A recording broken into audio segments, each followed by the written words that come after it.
يا صباح الخير. النهاردة هنعمل مع بعض أحلى طاجن كده يشرفك في عزوماتك في رمضان، وكل سنة وانتم طيبين وفي رمضان دايما متجمعين.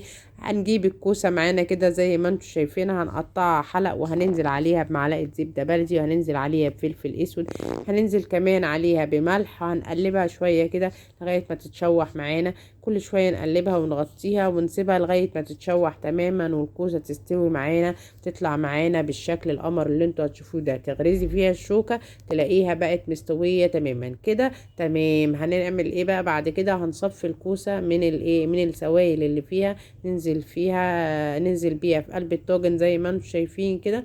بعدين هنكون معصجين اللحمة ننزل بيها عليها.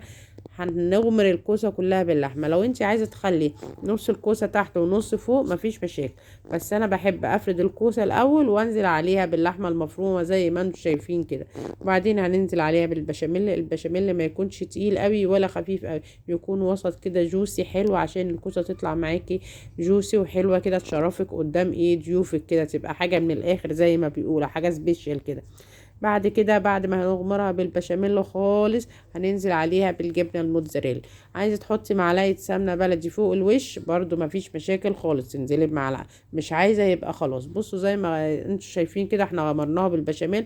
ننزل بقى عليها بالجبنة الرومي، هندخلها الفرن لمدة 10 دقايق بس تسخن، لان كل المكونات اللي فيها مستوية.